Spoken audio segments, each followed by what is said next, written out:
सुबह नाश्ता करके हम अपने मेजबानों से जंतोई का रास्ता मालूम करके उनका शुक्रिया अदा करते हुए इजाजत लेकर चल पड़े। वहां से जंतोई तक सड़क मौजूद थी। 2-3 घंटों में पैदल चलते हुए हम जंतोई पहुंच गए थे।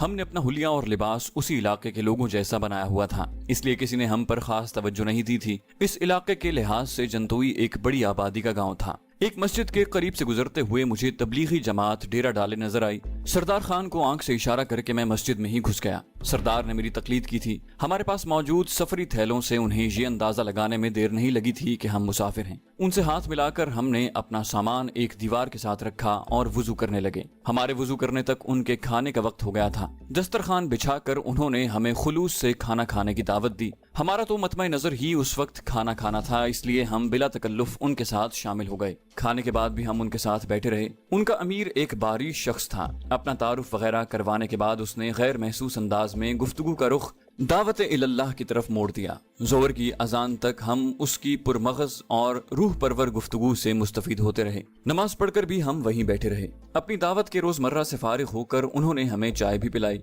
उसके बाद हम उनसे रुखसत हो लिए। हमारा इरादा लगी नराय तक जाने का था, ताकि अगले दिन हम सुबह सवेरे ही अपनी जगह पर बैठ सकें।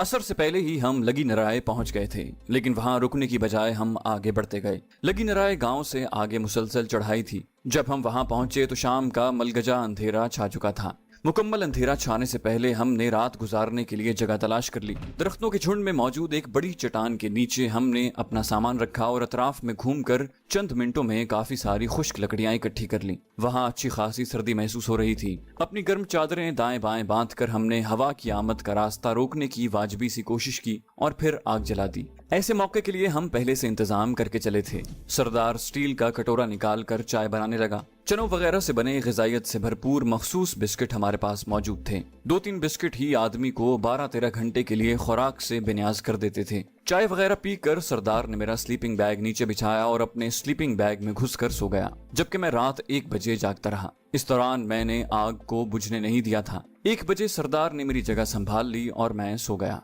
मेरी आंख सरदार के जगाने पर खुली। वो चाय तैयार कर चुका था। नाश्ते से फारिग होकर हम बगैर वक्त जाया किए जेड़ा केल की जानिब बढ़ गए। हथियार के अलावा हमने बाकी सामान वहीं छोड़ दिया था।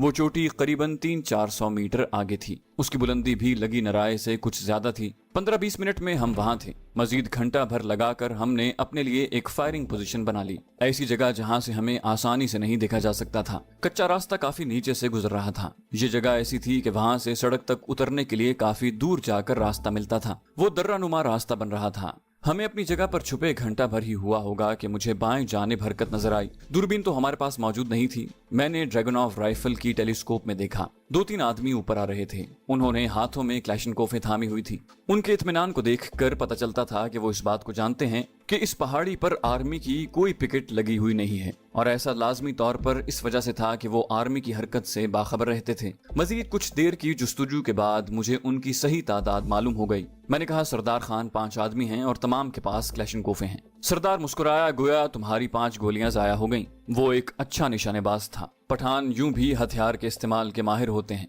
और वो एक स्नाइपर भी था। अब भी उसूलन ड्रैगनॉव राइफल उसके हाथ में होनी चाहिए थी, क्योंकि वो मुझसे सीनियर था। लेकिन उसके बरक्स उसने खुद क्लैशनकोफ पकड़ी हुई थी और मेरे हवाले स्नाइपर राइफल की हुई थी। मैंने मजाही अंदाज में जवाब दिया, होने दो जाया। सरदार ने दरख्तों के अखब से बरामद होने वाले आदमियों को देखकर कहा, अब मुझे भी नजर आ गए हैं। वो तमाम अपने लिए मुनासिब जगह तलाश करने लगे। हमने जानबूझकर ऐसी जगह पर फायरिंग पोजीशन बनाई थी जहां से नीचे सड़क पर फायर करना नामुमकिन नहीं तो बहुत ज्यादा मुश्किल जरूर था। इसी वजह से उन्होंने उस टेकरी को नजरअंदाज कर दिया था। चंद मिनटों के अंदर उन्होंने अपने लिए मुनासिब जगह तलाश कर ली थी। 2 आदमी हमारे छुपने की जगह से फकत 50 गज दूर ही बैठे थे। उनसे 60-70 गज हटकर 2 आदमी एक बड़े पत्थर के पीछे लेट गए थे। उनका 5वां आदमी हमसे 200 गज के फासले पर एक बड़े दरख्त के तने के साथ बैठा था। उसके हाथ में मुझे वायरलेस सेट भी नजर आया। मैंने घड़ी पर निगाह दौड़ाई। 11:30 होने को थे। चंद किलोमीटर के फासले पर मुझे गर्दो गुबार उठता नजर आया। ये वही सम थी जिस जानिब से आर्मी काफिले ने आना था।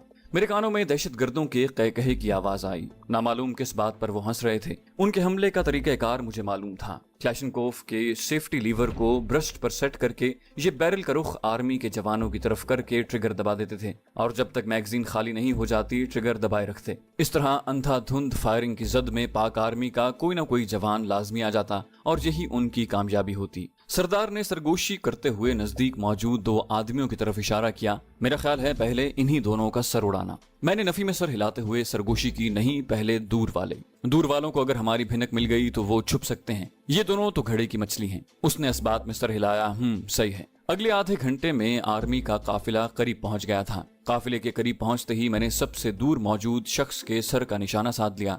पहली 3 गाड़ियों के गुजरने के साथ ही उन्होंने एकदम फायर खोल दिया था। तमाम खुद तो पत्थर के पीछे छुपे थे, अलबत्ता उनकी क्लैशनकोफ की नाल पत्थर की एक जानिब से आगे को निकली हुई थी। इस तरह के अगर उनके खिलाफ दुरुस्त फायर भी किया जाता तब भी वो सामने से आने वाली गोली से महफूज रहते। लेकिन उस वक्त उनकी बदकिस्मती के उनके अकब में हम मौजूद थे। माहौल गोलियों की तड़तड़ाहट से गूंज उठा था। ऐसी सूरत हाल में ड्रैगनोव की गोली की आवाज किसने सुनना थी। मेरे ट्रिगर दबाते ही उनका पहला आदमी लुढ़क गया। वो जिस तने की आड़ में बैठा था वहीं नीचे ढलान की तरफ मुंह के बल गिरा था। अगली 2 गोलियों ने 100 गज दूर पड़े दोनों आदमियों की खोपड़ियों में सुराख कर दिए थे। सरदार ने भी क्लैशनकोफ तैयारी की हालत में पकड़ी हुई थी, मगर ये सिर्फ हिफ्ज़े मा तकद्दुम के तौर पर था। आर्मी के जवानों ने जवाबी फायरिंग शुरू कर दी थी, इसलिए फायरिंग की आवाज कानों के पर्दे फाड़ रही थी। हमारे नजदीक पड़े दोनों जवान अभी तक अपने साथियों की हलाकत से नावाकिफ थे। मैंने उनकी बेखबरी से फायदा उठाते हुए एक के सर में गोली उतार दी। इस मर्तबा उसके साथी को पता चल गया था। उसने हिरासा नजरों से अपने साथी की खून चुका लाश देखी। उसके साथ ही उसकी नजर अपने दूसरे साथियों की तरफ उठी। उन्हें बेहिस्सो हरकत देखकर वो झुके झुके अंदाज में वहां से दूर हटने लगा। इन बहादुरों की हिम्मत बस इतनी ही होती है कि छुपकर फायर करो और जब देखो कि आगे से ईंट का जवाब पत्थर से मिल रहा है तो फिर भागो। उन्होंने भी घात के लिए जो जगह चुनी थी उसके अकब में भागने का वसी रास्ता मौजूद था। अकबी ढलान से उतरकर वो जहां मर्जी चाहे जा सकते थे। इन घने जंगलों, हाथ की लकीरों की तरह फैले नदी नालों, गारों, खड्डों और समंदर की लहरों की तरह हद निगाह तक नजर आने वाले पहाड़ी सिलसिलों में चंद अफराद को ढूंढना जितना मुश्किल है, उसका अंदाजा हर वो शख्स आसानी से लगा सकता है जिसने इन इलाकों को देखा हुआ है। मैंने उसे चंद कदमों से ज्यादा आगे नहीं जाने दिया था। ड्रैगनोव की गोली उसके कूल्हे पर लगी थी। वो मुंह के बल गिर पड़ा। मैंने कहा, सरदार, इसे जिंदा पकड़ना है। उसने मजाही अंदाज में कहा, ठीक है बॉस। यूं भी उसे जिस जगह गोली लगी है अब घसीट कर ही कहीं जा सकता है। अचानक कान फाड़ देने वाला धमाका हुआ और हमसे 200 गज दूर मार्टर का गोला लगा। मैंने नीचे झांका। आर्मी के जवानों ने एक बड़ी चट्टान के अकब में मार्टर गन लगा ली थी। मैंने जल्दी से आईकॉम ऑन किया। SS for 1 alpha over. मुझे पहली कॉल के जवाब में 1 अल्फा की आवाज सुनाई दी। Send your message over. मैंने बेसब्री से कहा, 1 अल्फा, आप काफिले के साथ हैं? ओवर।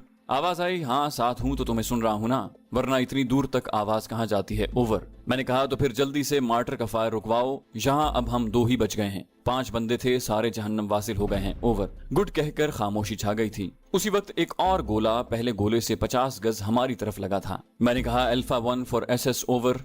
वायरलेस पर आवाज आई, अल्फा 1 फॉर SS ओवर। मैंने मुख्तसरन कहा, यस। वो बोले, फायर रुकवा दिया है और वेट। उसने बात दरमियान में छोड़ दी। एक लम्हे की खामोशी के बाद उसकी आवाज दोबारा उभरी, SS, हमारे दाएं जानी पहाड़ी पर कोई स्नाइपर मौजूद है। ओवर। मैंने कहा, लोगों को उस तरफ आड़ में कर लो, मैं देखता हूँ। ओवर। और मेरी निगाहें सामने की पहाड़ी पर घूमने लगी। खुशकिस्मती से सूरज मेरे पीछे चमक रहा था। मेरी निगाहें ऐसी जगह को तलाशने लगी जहां एक ऐसा स्नाइपर जिसने नीचे गहराई में मौजूद हदफ को निशाना बनाना हो अपना ठिकाना बना सकता था। वायरलेस पर आवाज आई, SS, 2 आदमी जख्मी हो गए हैं। ओवर। अल्फा की आवाज में गहरा गम छुपा था। उसे जवाब देने की बजाय मेरी नजरें सामने पहाड़ी पर सरगर्दा थीं और फिर शीशे की चमक ने मुझे अपनी जानिब मुतवज्जे किया। मैंने बगैर ताखीर के टेलीस्कोप साइट के अदसे से उस समत देखा। सब्जे का ढेर मुझे ये बावर करवाने के लिए काफी था कि वहाँ 2 स्नाइपर मौजूद थे। उनके छुपने का अंदाज जाहिर कर रहा था कि वो बाकायदा स्नाइपर की तरबियत हासिल कर चुके हैं। मैंने कहा, सरदार, सामने वाली पहाड़ी पर मौजूद दरख्तों के झुंड के साथ वाली टेकरी का फासला मेरे ख्याल में तो 800 मीटर होगा। उसने फौरन जवाब दिया, नहीं, 1000 मीटर से कम नहीं है।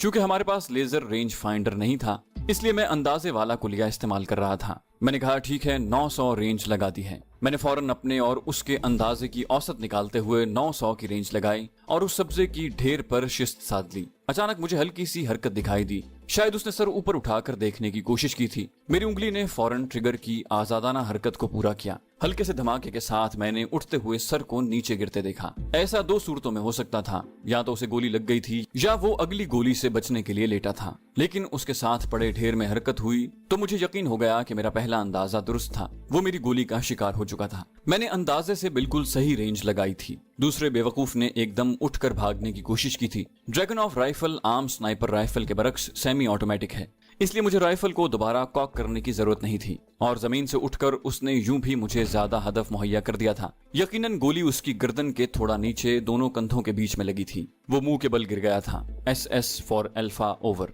Send your message over. Alpha की आवाज में गुस्से की आमेजिश साफ महसूस की जा सकती थी। मैंने कहा, हदफ को कामयाबी से निशाना बना दिया गया है, आप अपना सफर जारी रखें।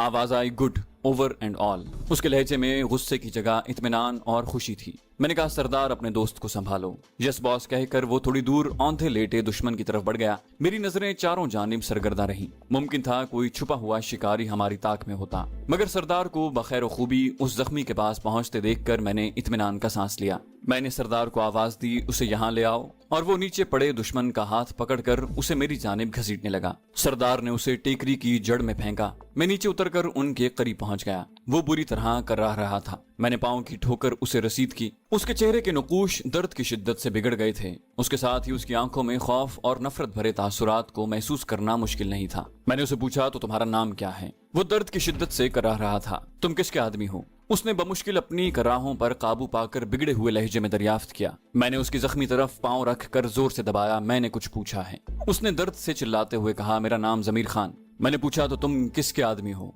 वो बोला, तुम अच्छा नहीं कर रहे, सरदार कबील खान तुम लोगों को नहीं छोड़ेगा। दर्द से तड़पते हुए भी वो धमकी देने से बाज नहीं आया था। मैंने अपनी हरकत दोहराते हुए अगला सवाल पूछा, ये पांचों सरदार कबील खान के आदमी थे? वो बोला, हाँ, और खुदा के लिए मैं हर बात का जवाब दूंगा, तुम यूं न करो। जख्म पर मुसलसल पड़ने वाले दबाव से उसकी टांग बुरी तरह से कांप रही थी। इस मर्तबा मैंने उसके साथ उकड़ू बैठते हुए पूछा, वो सामने पहाड़ी पर जो 2 आदमी मौजूद थे वो भी कबील खान के आदमी थे? वो बोला, इन 5 के अलावा मुझे नहीं मालूम कि सरदार का कोई और बंदा यहाँ था। मैंने कहा, सरदार खान, इसके हाथ बांध कर लाशों की तलाशी लो और तमाम हथियार इकट्ठे कर लो। मैं जरा उन स्नाइपर्स का जायजा लेकर आता हूँ। सरदार ने मुंह बनाया, क्या जरूरत है उनका जायजा लेने की? मैंने कहा, वो दोनों मुझे तरबियत याफ्ता स्नाइपर लग रहे थे, इसलिए उनके बारे में जानना जरूरी है।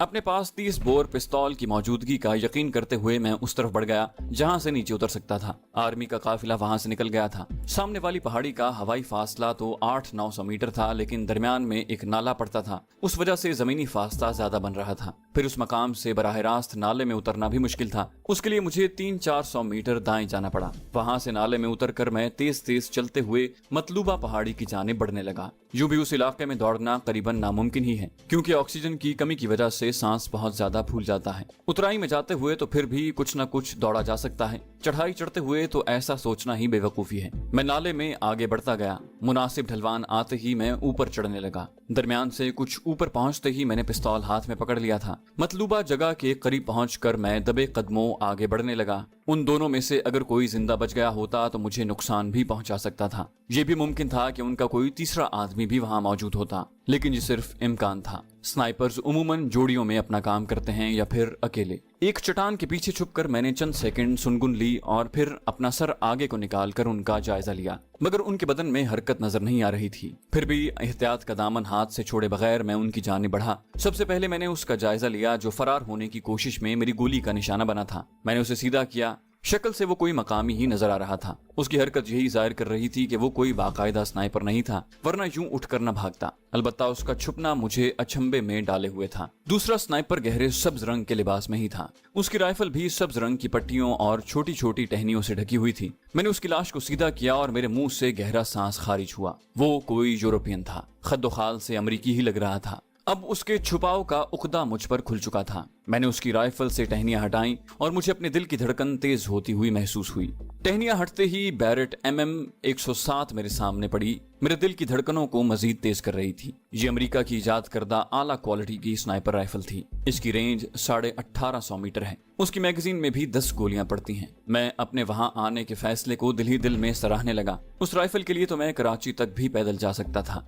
मैंने उस अमेरिकन की लाश की तलाशी ली। टांग के साथ बंधे ग्लॉक 19 को देखकर मुझे लगा शायद मैं ख्वाब देख रहा हूँ। अपने मुंह पर एक जोरदार थप्पड़ मारने के बाद भी जब साइलेंसर लगा ग्लॉक मौजूद रहा तो मुझे यकीन आ गया कि आज मेरी किस्मत उरूज पर है। ग्लॉक होल्स्टर के साथ खोलकर मैंने अपनी टांग के साथ बांधा। उसके सामने बिखरा स्नाइपिंग का जरूरी सामान समेटकर उसकी पुश्त पर बंधे मजबूत झोले में डाला। उसमें दूरबीन, laser range finder, wind meter, compass, GPS, जदीद नाइट विजन साइट और इसी तरह की जरूरत की चंद और चीजें शामिल थीं। उसके हाथ पर एक कीमती घड़ी भी बंधी हुई थी। उसके साथ एक चमड़े की मजबूत पट्टी भी थी जिसमें बैरेट M107 के 10 राउंड तरतीब से लगे हुए थे। गोलियों का एक डिब्बा उसके झोले में भी मौजूद था। मजमूई तौर पर उसके पास 30 गोलियां मौजूद थीं, जिनमें से वो 3 गोलियां ही फायर कर सका था। उसका मजीद एमुनिशन मंगवाना मुश्किल नहीं था। दूसरे आदमी की तलाशी लेने पर चर्स, नस्वार, एक चाकू और थोड़ी सी नकदी निकली। उसके पास क्लैशनकोफ थी। उसकी क्लैशनकोफ को गले में लटकाकर मैंने बैरेट M107 कंधे पर रखी और नीचे उतरने लगा।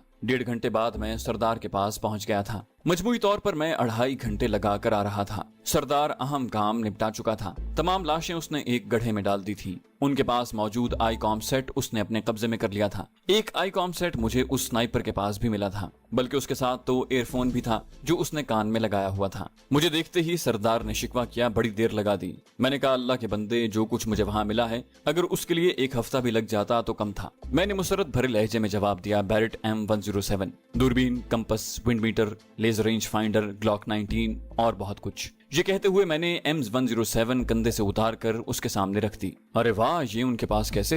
हैरानी भरे लहजे में कहते हुए वो M107 का जायजा लेने लगा। मैंने इंकशाफ किया ये एक अमेरिकन स्नाइपर के पास था। उसने इस बात में सर हिलाते हुए कहा, इतना कीमती सामान एक अमेरिकन के पास ही हो सकता है। बहरहाल अब क्या करें, हमारे पास कुल 7 क्लैशनकोफें और 2 स्नाइपर राइफल्स मौजूद हैं। मैंने अपना 30 बोर पिस्तौल उसकी जानिब बढ़ाया। पहले तो तुम ये अपने पास रखो। उसने मुंह बनाते हुए पिस्तौल पकड़ लिया। शुक्रिया। मैंने बगैर लगी लिपटी रखे कहा, ग्लॉक तो मैं दे नहीं सकता। वो बोला, ग्लॉक तुम दे नहीं सकते और M107 तुमसे अच्छी में चला नहीं सकता। नतीजा वाज़ेह है। उसकी बात करने के अंदाज पर मुझे हंसी आ गई। वो बोला, हंसने की जरूरत नहीं है, अब इसके बारे में क्या करना है? उसने जख्मी की जानिब इशारा किया जिस पर गशी तारी थी। यकीनन उसका काफी सारा खून बह चुका था। मैंने कहा, इससे काफी कुछ पूछना था। वो बोला, मैंने अच्छी तरह खंगाल लिया है, तुम सिर्फ ये बताओ कि इसका करना क्या है ताकि यहाँ से निकलने की करें। इनका पता करने कोई आ भी सकता है। मैंने इस बात में सर हिलाते हुए पूछा, सही कहा, काफी देर हो गई है। वैसे उनके पास जो आईकॉम था उस पर उन्हें क्यों नहीं पुकारा जा रहा? वो बोला, आईकॉम तो मैंने ऑफ कर दिया था। मैंने उसके हाथ से दहशतगर्दों वाला आईकॉम लेकर ऑन किया, लेकिन कोई आवाज सुनाई न दी। चलो निकलते हैं। मैंने होल्स्टर से ग्लॉक निकालकर एक गोली जख्मी जमीर खान के सर पर जाया की और सरदार को चलने का इशारा किया। तमाम हथियार हमने उठा लिए थे। अगर हमें मालूम होता कि हमें इतनी ज्यादा क्लैशनकोफें मिलने वाली हैं, तो कम से कम क्लैशनकोफ पर तो इतनी रकम खर्च न करते। जिडाकेल से उतरकर हम लगी नराए उस जगह पहुंचे जहां हमने रात गुजारी थी। अपने सफरी झोले वगैरह हमने वहीं छोड़ दिए थे। सबसे पहले उस पत्थर के साथ एक मुनासिब जगह ढूंढकर हमने 4 क्लैशनकोफे और उनके फालतू मैगजीन छुपा दिए। लगी नराए से 200 गज नीचे आकर हमने एक और जगह पर 2 क्लैशनकोफे और उनके फालतू मैगजीन छुपा दिए। बैरेट M107 को हमने निहायत महफूज जगह पर छुपाया था, ऐसी जगह जहां किसी का गुमान भी न पहुंचता, क्योंकि मैं उस कीमती और मुफीद राइफल को खोना नहीं चाहता था। उसका कैरिंग बैग मजबूत प्लास्टिक का था, इसलिए मैंने उस पर कोई कपड़ा वगैरह लपेटने की जरूरत महसूस नहीं की थी। हम बैरेट को छुपाकर बमुश्किल 2-3 कदम आगे चले होंगे कि आईकॉम से आवाज आने लगी, रोशन खान, रोशन खान। सुन रहा हूँ गुलजान, कहो। गुलजान की आवाज आई। हम अच्छी तरह देख चुके हैं, यहाँ कोई मौजूद नहीं है। उसकी बात खत्म होते ही रोशन खान की करख्त आवाज आई, ठीक है, जमीर खान की लाश को भी बाकी 4 के साथ उसी गड्ढे में डालकर ऊपर पत्थर डाल दो। पहले आदमी ने मशवरा देने के अंदाज में कहा, रोशन खान, मेरा ख्याल है हमें लाशों को साथ लाना चाहिए। रोशन खान ने बेपरवाही से कहा, तुम 3 आदमी 5 लाशें ला सकते हो तो ले आओ। दूसरी आवाज आई, हम किस तरह 5 लाशें उठा सकते हैं? पहली आवाज आई, तो फिर वही करो जो मैंने कहा है, और ये तो तुम्हें मालूम है कि मैं जो भी कहता हूँ सरदार के हुक्म पर कहता हूँ। दूसरा बोला, ठीक है, हमारे लिए क्या हुक्म है? पहले ने कहा, लाशें दफना कर बरास्ता लगी नराए जंतोई पहुंचो। जंतोई में मौजूद अपने आदमियों को भी चौकन्ना कर दो कि नए आदमियों पर नजर रखें। यकीनन हमारे आदमी आर्मी ने नहीं मारे, वरना वो लाशों को साथ उठाकर ले जाते, और जिसने भी मारे हैं वो इसी इलाके में घूमता नजर आ जाएगा। गुल खान ने खौफजदा अंदाज में पूछा, कहीं मुजाहिदीन ने न मारे हों? पहला बोला, नहीं, उनके साथ हमारा मुआहिदा है, वो हमारे आदमियों को नहीं छेड़ते, न हम उन्हें कुछ कहते हैं। गुल खान ने कहा, ठीक है, हम लाशें दफनाकर लगी नराए जा रहे हैं। रोशन खान बोला, सीधा लगी नराए जाना? वो यकीनन काफी देर के वहां से निकल गए होंगे। गुल खान ने बगैर किसी पसोपेश के कहा, ठीक है, और रोशन खान के खुदा हाफिज कहने पर खामोशी छा गई। हमारा रुख उस वक्त लगी नराए की जानिब ही था। उनकी गुफ्तगू सुनते ही मेरे कदम रुक गए थे। सरदार, मेरा इरादा भाम गया था, शायद तुम लगी नराए नहीं जाना चाहते। मैंने जवाबन दरियाफ्त किया, क्या इन हालात में वहां जाना मुनासिब है? उसने कहा, तो फिर? मैंने कहा, वहीं चलते हैं जहां गुज़श्ता शब गुजारी है। वो बोला, ख्याल रहे उस तरफ से दुश्मन के आदमी भी मौजूद हैं।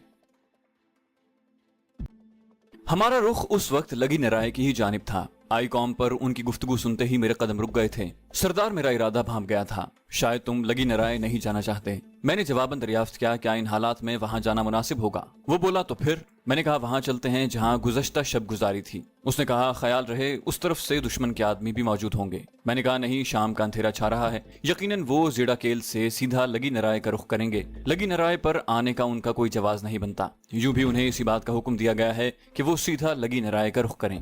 सरदार ने इस बात में सर हिलाया, ठीक है, और हम वापस लगी नराय की बुलंदी तय करने लगे। ऊपर पहुंचने तक काफी अंधेरा गहरा हो गया था। सरदार ने अंधेरे में ठोकर खाते हुए पूछा, टॉर्च जला लूं? मैं एहतियात का दामन हाथ से नहीं छोड़ना चाहता था। मैंने कहा, नहीं। सरदार ने टॉर्च जला ली। मुझसे ठोकरें नहीं खाई जाती। अचानक क्लैशनकोफ कॉक करने की हल्की सी आवाज मेरे कानों में पड़ी। सरदार के हाथ से टॉर्च झपटते हुए मैं नीचे लेट गया। झुक जाओ। क्या हुआ? उसने हकलाते हुए हैरानी भरे लहजे में पूछा, लेकिन मेरे जवाब देने से पहले क्लैशनकोफ की तड़तड़ाहट ने उसकी हैरानी दूर कर दी थी। बाएं जानिब चलो, सरदार को कहकर मैं झुके झुके अंदाज में उस तरफ बढ़ गया। सरदार ने मेरे साथ आगे बढ़ते हुए दबे लहजे में पूछा, ये कौन हो सकते हैं? मैंने जवाब दिया, ये यकीनन वही हैं जो कह रहे थे कि रास्ते में वक्त जाया किए बगैर लगी नराय पहुंचो। ये अल्फाज मेरे होंठों पर थे कि उसी जगह 2-3 और ब्रस्ट आए। एक चीखती हुई आवाज हमें दाएं और थोड़ा नीचे की तरफ से आई, कबीर खान, हम पहुंच गए हैं। सरदार ने दुश्मनों की बात पर ध्यान दिए बगैर उलझन आमेज लहजे में पूछा, तुम इतने यकीन से कैसे कह सकते हो? मैंने कहा, बिल्कुल ऐसे ही सरदार खान, उन्होंने हमें बेवकूफ बनाया है। मेरे अंदाजे के मुताबिक रोशन खान और गुल खान की सारी गुफ्तगू फर्जी थी। दोनों पास बैठे हुए ये बकवास कर रहे थे ताकि अगर हम यहीं छुपे हों तो इत्मीनान से छुपे रहें, और ये बात वो बड़े इत्मीनान से उसी चैनल पर कर रहे थे जो उनके हलाक होने वाले साथी ने अपने वायरलेस सेट पर लगाया हुआ था। उसी वक्त इकट्ठी 2 गने चलने की आवाज सुनाई दी। एक चट्टान के पीछे रुकते हुए सरदार ने पूछा, इसका मतलब है कि उनकी तादाद भी 3 से ज्यादा होगी? मैंने कहा, बिलाशुबा, और मैंने ड्रैगन ऑफ को हाथ में पकड़कर कॉक कर लिया। सरदार ने क्लैशनकोफ पहले से तैयार हालत में पकड़ी हुई थी। मैंने सेट ऑन करके ईयरफोन की लीड उसमें लगाकर कान में उड़स ली। अब सेट की आवाज दूर तक सुनाई नहीं दी जा सकती थी। उसके साथ ही मैंने सेट ऑन किया, लेकिन खामोशी छाई हुई थी। मैं चैनल तब्दील करने लगा। चैनल 19 पर मुझे मतलूबा गुफ्तगू सुनाई दी। आवाज आई, मैंने सिर्फ 2 आदमी देखे हैं और दोनों गालिबन मशरिक की तरफ भागे हैं। दूसरी आवाज आई, ठीक है, तुम उसी जगह मौजूद रहो। तुम्हारे साथ दूसरा कौन है? ये पूछने वाला रोशन खान था। दूसरे ने मुख्तसरन कहा, बिस्मिल जान। इस मर्तबा उसे जवाब देने की बजाय वो किसी दिलबर खान को पुकारने लगा। दिलबर खान ने जवाब देने में देर नहीं लगाई, सुन रहा हूँ। पहली आवाज आई, शायद उनका रुख तुम्हारी तरफ है। 2 आदमी हैं, कोशिश करना जिंदा हाथ लग जाए, नहीं तो उड़ा दो, लेकिन भागने न पाए, वरना सरदार कबील खान हमारी जान को आ जाएगा। दिलबर खान ने एतमाद भरे लहजे में जवाब दिया, बेफिक्र रहो। इस मर्तबा वो एक और आदमी को मुखातिब हुआ, नासिर खान, तुम्हारे पास कितने आदमी हैं? नासिर खान ने जवाब दिया, 10 आदमी हैं कमांडर। पहला बोला, 5 आदमी नाले के सामने भी भेज दो ताकि वो नाले में उतरें तो मुकम्मल घेरे में हो। नासिर खान ने जवाब दिया, ठीक है। पहला आदमी बोला, अजमत जान, तुम्हारे साथ 8 आदमी थे। वो बाकायदा किसी फौजी कमांडर की तरह अपने मातहतों से बात कर रहा था। अजमत नामी शख्स ने जवाब देने में ताखीर नहीं की, जी कमांडर। वो तमाम आई कॉम के इस्तेमाल के साथ पहाड़ी इलाके में जंग के तरीकेकार से भी अच्छी तरह वाकिफ थे। कमांडर बोला, मेरा ख्याल है उन आदमियों के साथ लगी नराय की तरफ आने वाला कोई आदमी बचकर नहीं निकल सकेगा। अजमत जान ने पुरएतमाद लहजे में जवाब दिया, जी कमांडर।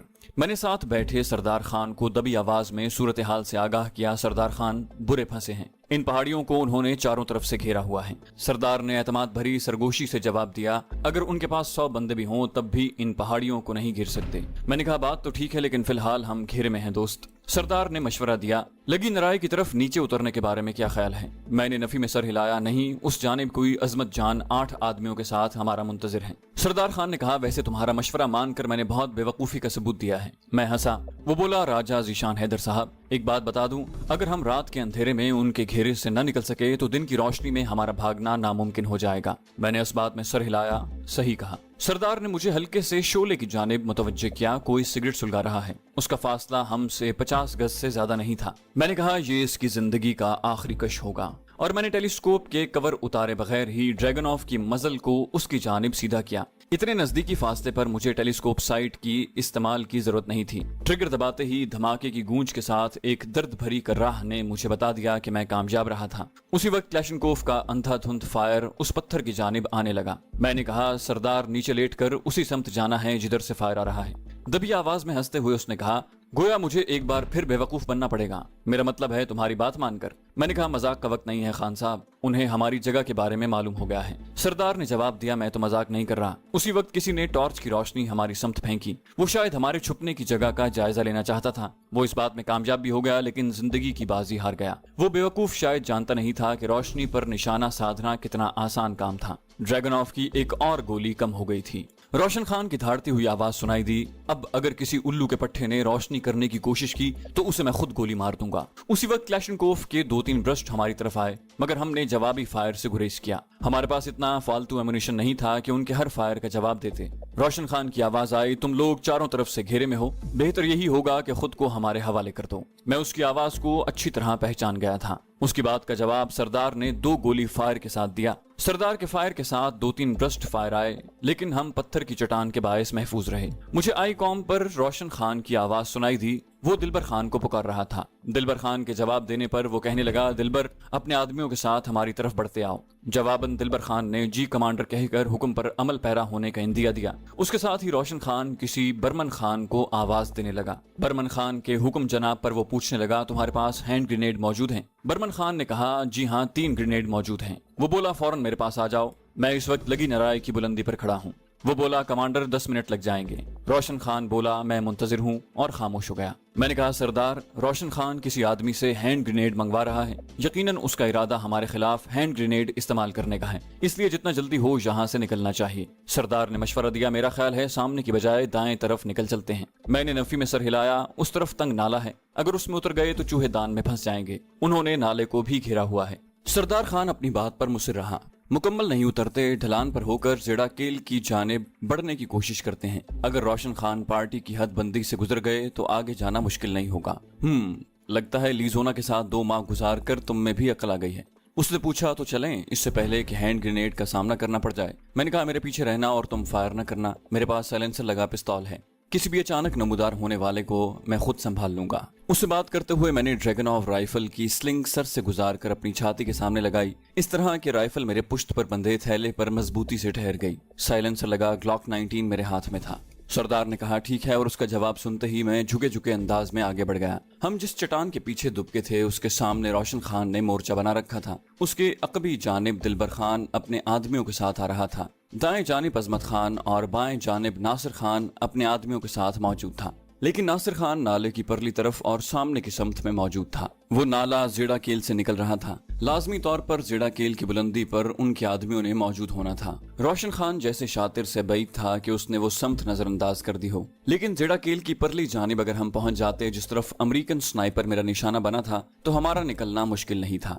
नाले में 10-15 गज नीचे जाकर हम उसी ढलान पर मुतवाजी आगे बढ़ने लगे। हवा काफी तेज रफ्तारी से चल रही थी और ये हवा जहाँ सर्दी में इजाफे का बायस बन रही थी, वहीं हमारे लिए इस लिहाज से निहायत मुफीद थी कि हमारी हल्की फुल्की आहट दुश्मन को सुनाई नहीं दे रही थी। हम 30-35 गज ही आगे बढ़े होंगे कि एक जोरदार धमाका सुनाई दिया। यकीनन उन्होंने एक हैंड ग्रेनेड फेंका था। मुझे हल्की हंसी के साथ किसी की आवाज सुनाई दी, जानाना, मेरा ख्याल है इन कमीनों का काम तो तमाम हो गया। हमारे इस्तकबाल के लिए उस जानिब भी रोशन खान ने अपने आदमी खड़े किए हुए थे। हमारी खुशकिस्मती की हवा जेड़ाकेल की जानिब से हमारे रुख चल रही थी, इसलिए वो आवाज आसानी से सुनाई दे गई थी। सरदार ने भी वो आवाज सुन ली थी। हम दोनों दबकर नीचे बैठ गए थे। उसी वक्त एक और जोरदार धमाका हुआ। उन्होंने हिफ्ज़े मा तकद्दुम के तौर पर एक और ग्रेनेड फेंक दिया था। सरदार को वहीं ठहरने का इशारा करके मैं रेंगता हुआ आगे बढ़ गया। उनकी बातें करने की धीमी आवाज मेरी रहनुमाई कर रही थी। जल्द ही उनके हयूले मुझे नजर आने लगे। उनका रुख हमारी जानिब ही था। उसी वक्त मेरे कान में लगे रिसीवर में रोशन खान की आवाज उभरी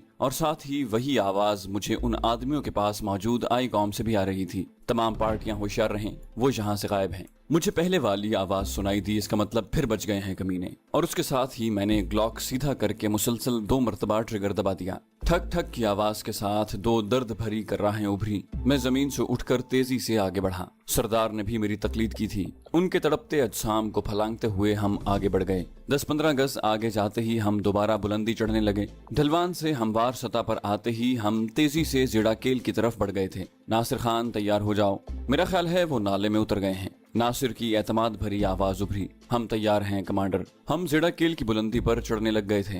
वो लगी नराई से इतनी ज्यादा बुलंदी नहीं थी। रोशन खान किसी नए बंदे को पुकार रहा था, गुल खान तुम्हारे साथ कितने आदमी हैं? गुल खान की आवाज सुनाई थी, हम 2 आदमी हैं कमांडर। बरमन खान तुम अपने साथ एक आदमी को लेकर गुल खान के पास पहुंचो। बरमन खान ने जवाब दिया, ठीक है। अब मालूम नहीं बरमन खान उस वक्त कहाँ था। चढ़ाई खत्म होने के करीब ही हम दबे कदमों चलने लगे। उसी वक्त सरदार के पांव के नीचे एक पत्थर आकर लुढ़क गया। हम फौरन लेट गए। ये बर वक्त लेटना हमारे काम आ गया था। उसी वक्त एक ताकतवर टॉर्च की रोशनी उस तरफ आई। सरदार मेरे आगे था। उसने एक लम्हा जाया किए बगैर क्लैशनकोफ का फायर खोल दिया। तरतराहट की आवाज में एक चीख भी शामिल थी। टॉर्च समेत वो औंधे मुंह गिरा। टॉर्च अभी तक रोशन थी। एक पत्थर की आड़ लेते हुए मैंने सरदार को कहा, सरदार उधर हो जाओ।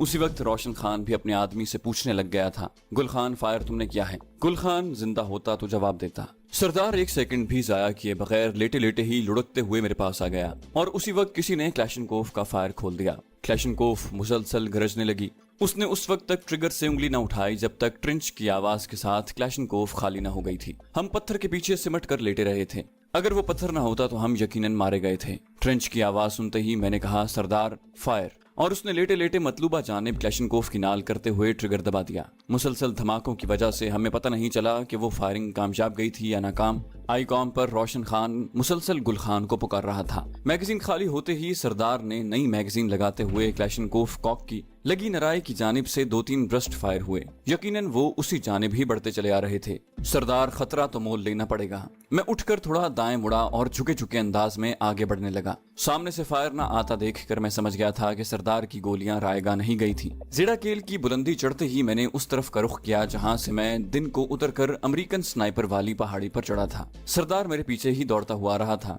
अकब में मुझे मुसलसल फायरिंग की आवाज सुनाई दी। रोशन खान ने नासिर खान को चंद बंदे उस जानिब भेजने का हुक्म दिया। साथ ये भी बता दिया कि जेड़ा केल पर उनका कोई आदमी बाकी नहीं बचा था। मैं और सरदार ठोकरें खाते किसी न किसी तरह उस जगह पहुंच गए जहां से मैं दिन को नीचे उतरा था। वो रास्ता काफी हमवार था। उस पर छदरे छदरे दरख्त भी मौजूद थे। जल्द ही हम नीचे कच्ची सड़क पर पहुंच गए थे। हम तेज रफ्तारी से जेड़ा केल से दूर हटने लगे। आगे वो नाला इंग्लिश के लफ्ज वाई की तरह 2 शाखा हो गया था। हमने मशवरे से बाएं जानिब इख्तियार कर ली थी। तेज रफ्तारी से हरकत करने के बायस हमारी सांस फूल गई थी। जेड़ा केल की जानिब से अब भी फायरिंग की आवाज सुनाई दे रही थी, लेकिन आईकॉम खामोश था। शायद वो किसी दूसरे चैनल पर शुरू हो गए थे। मैंने चैनल तब्दील करना शुरू कर दिए। जल्द ही रोशन खान की मनहूस आवाज फिर से मेरे कानों में पड़ी। वो उन्हें 3 पार्टियों में बांटकर एक पार्टी को लगी नराय का रुख करने का कह रहा था। दूसरी पार्टी को उसने वो समत बताई जिस तरफ हम दोनों रवाना थे और तीसरी नासिर खान वाली पार्टी को उसी नाले पर तैनात रखा था। मुझे ये पता नहीं चल सका था कि उसने चैनल कैसे तब्दील करवाया था, क्योंकि मैंने पिछले चैनल पर उसके मुंह से कोई कोड वर्ड या कोई लफ्ज नहीं सुना था। घड़ी पर निगाह डालने पर हिंद से 9:15 बजे का ऐलान करते नजर आए। मैंने अंदाजा लगाया कि शायद 9 बजे के बाद उन्हें पहले से चैनल तब्दील करने का बताया हुआ था।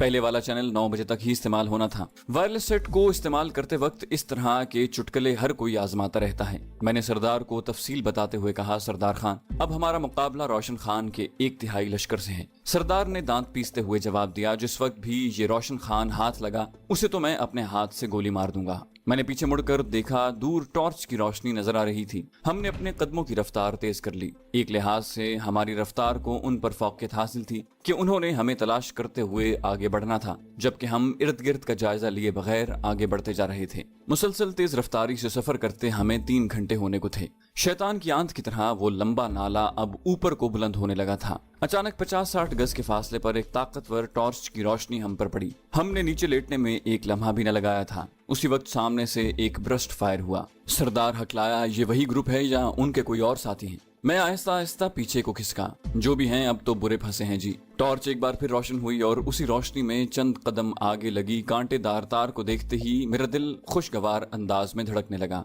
सरदार, आर्मी की पोस्ट है, मैंने खुशी से बेकाबू लहजे में कहा और उसके साथ ही मैंने जेब से टॉर्च निकालकर बार बार जलाकर टॉर्च का इशारा किया। कौन? दबंग लहजे में पूछा गया। सरदार को उठने का कहकर मैं हाथ बुलंद करके खड़ा हो गया। हम दोस्त हैं, दुश्मन नहीं। पिस्तौल मैंने होल्स्टर में लगा रखा था। सरदार भी क्लैशनकोफ जमीन पर रखते हुए मेरे साथ हाथ बुलंद करके खड़ा हो गया। उसी आवाज ने हमें पुकारा, आगे आ जाओ, और हम हाथ बुलंद किए आगे बढ़ने लगे। कांटेदार तार के दरमियान एक जगह रास्ता बना हुआ था। हम उसी से गुजरकर आगे बढ़ गए। हम टॉर्च वाले से 10-15 गज दूर पहुंचे होंगे कि उसने अगला हुक्म दिया, रुक। اپنے ہتھیار اور سامان یہیں چھوڑ دو۔ ہم نے بے چوں چراں ان کے حکم پر عمل کیا۔ اب آگے بڑھو۔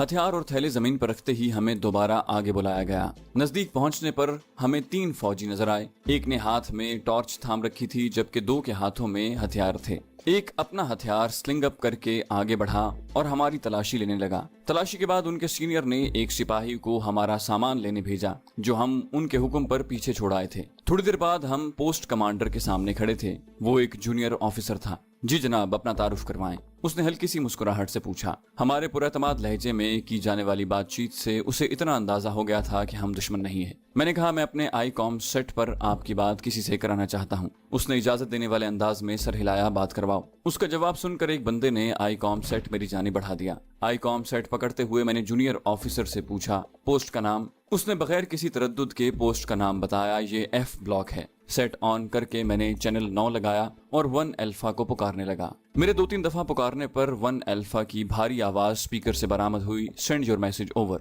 میں نے کہا، ہم اس وقت ایف بلاک پر پہنچ گئے ہیں، اوور۔ بغیر کسی تمہید کے میں مطلب کی بات پر آ گیا کہ وائرلیس سیٹ پر تمہید نہیں باندھی جا سکتی۔ 1 الفا کے لہجے میں حیرانی تھی، مگر کیوں، اوور۔ میں نے تفصیل بتلانے سے گریز کیا، کہانی لمبی ہے، اوور۔ اس نے بھی تفصیل پوچھنے پر اصرار نہ کیا، کام بتاؤ، اوور۔ میں نے کہا، پوسٹ کمانڈر کو ہماری شناخت کروا دو، اوور۔ وہ بولا، ٹھیک ہے، پوسٹ کمانڈر کو ابھی آرڈر مل جائیں گے اور تم اگلے حکم تک یہیں رہنا، اوور۔ اور میرے راجر کہنے پر اس نے اوور اینڈ آل کہہ کر رابطہ منقطع کر دیا۔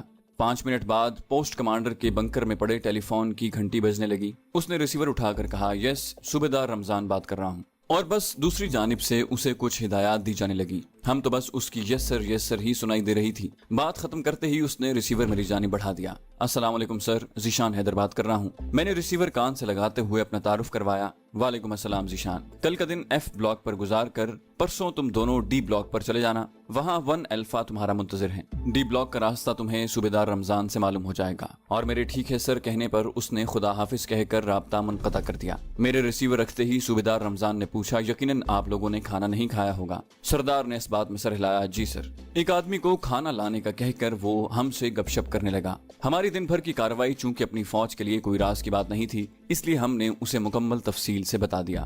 ساری تفصیل سردار نے ہی سنائی تھی۔ اس کی بات ختم ہوتے ہی صوبیدار رمضان نے باقاعدہ ہمیں گلے لگا کر ہماری پیٹھ تھپتھپائی۔ اسی وقت تازہ کھانا تیار ہو کر آ گیا۔ گرم گرم روٹیوں اور بھیڑ کے گوشت سے لطف اندوز ہونے کے بعد ہم نے ملک پاؤڈر کی بنی چائے پی اور بستر میں گھس گئے۔ سارے دن کی بھاگ دوڑ کے بعد سخت تھکن محسوس ہو رہی تھی۔ وزیرستان نے ہمیں کافی اچھے انداز میں خوش آمدید کہا تھا۔ قسمت اچھی تھی، ورنہ سردار قبیل خان کے آدمیوں نے تو ہمیں مارنے میں کوئی کسر نہیں چھوڑی تھی۔